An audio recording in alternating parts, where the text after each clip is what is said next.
Hello, my dear friends. So in this lesson, we will learn about the numbers data type in Python, as well as how to use it. So let's get started. So number data types store numeric values. There are three numeric types in Python: int, signer integers. They're often called just integers or ints. They can be positive or negative whole numbers, but with no decimal point. Float, floating point, real values. They represent real numbers and are written with a decimal point, dividing the integer and fractional parts. Float can also be scientific numbers with an E to indicate the power of 10.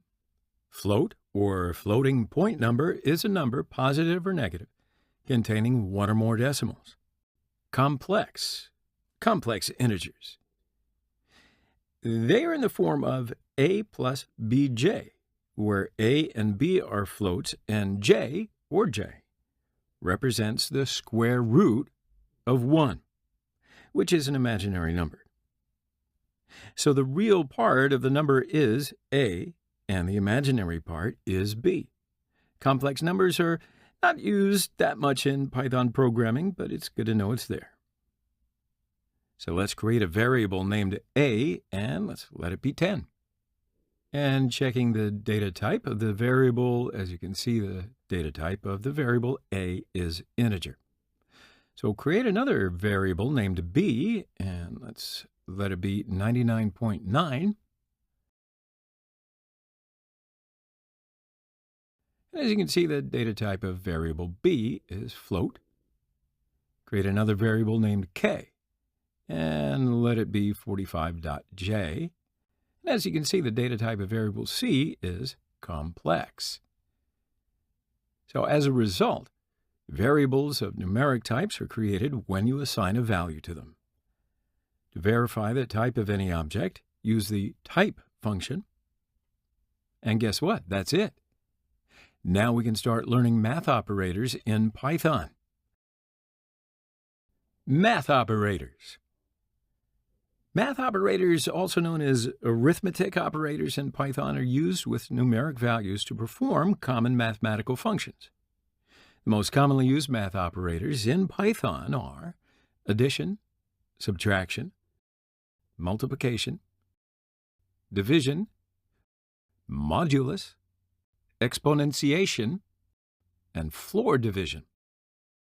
So now why don't we examine each one of these individually? Addition in Python is pretty much the same as addition in regular math. Values are added on either side of the operator. In Python, the addition process is as follows. So let's create a variable named number1, and let it be 15. And create another variable named number2, let it be 47. So number1 plus number2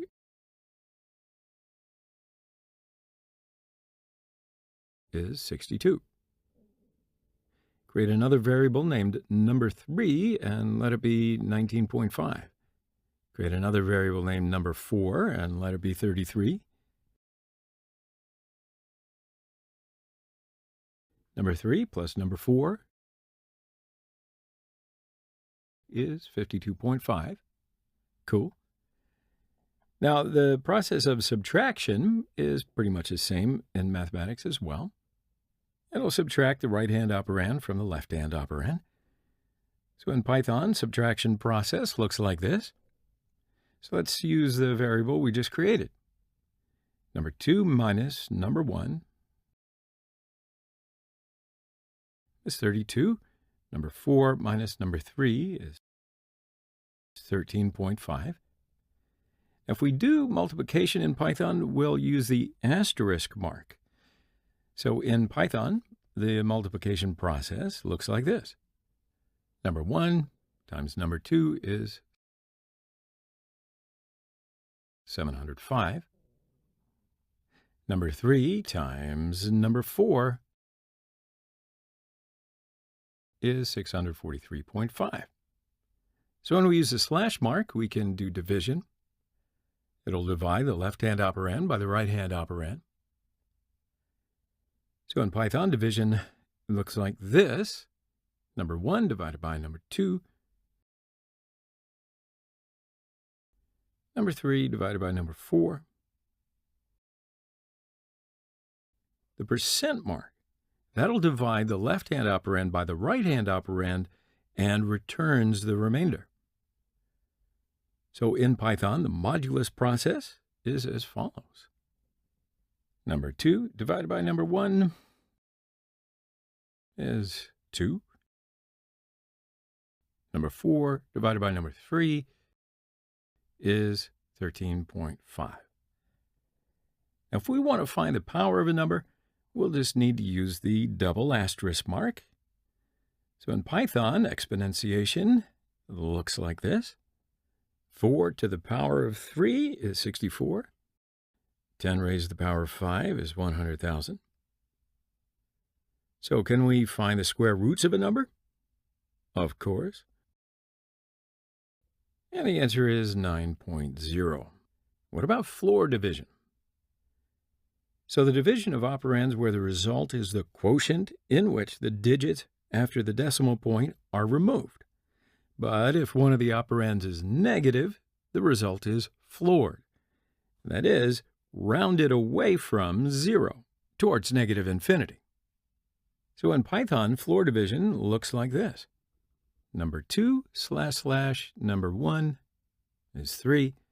Number 4 / number 3 is 1.0. Now the sequence of operations in Python is exactly the same as in mathematics. So the parentheses are always done first. Multiplication and division is always done before addition and subtraction. And operations are evaluated from left to right. Now, when we are confused, we can always use brackets. For example,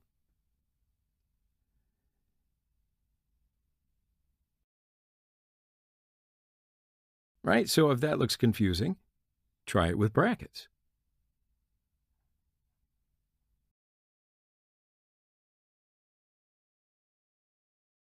And the result is -4. So in this lesson, we've been learning the numbers and the math operators in Python and where and how to use them, right? So now our next exercise is the hypotenuse finder. So in this exercise, we're going to try to find the hypotenuse with the help of math operators. As you may recall, the hypotenuse formula is a squared plus b squared equals c squared. So let's create a variable named a and ask for the value to be entered by the user. And create another variable named b and ask for that value to be entered by the user.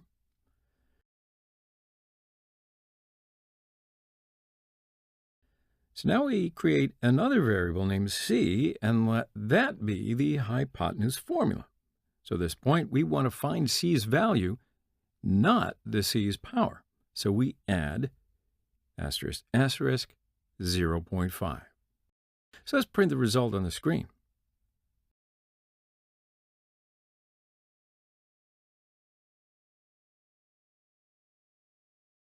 What do you think? So this exercise in this section is the BMI calculator. So we're going to try to find the BMI value using the information provided by the user with the help of our math operators. Now what we call BMI is the body mass index. I'm sure you've heard of it. It's calculated with a person's weight and height values.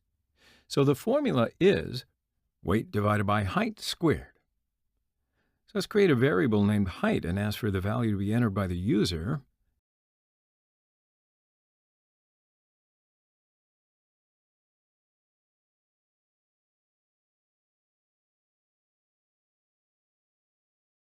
And create another variable named weight and ask for that value to be entered by the user.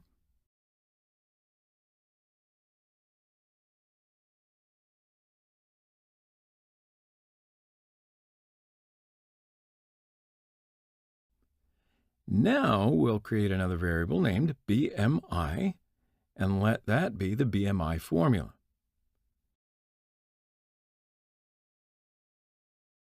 So let's print that result on the screen. And there you go.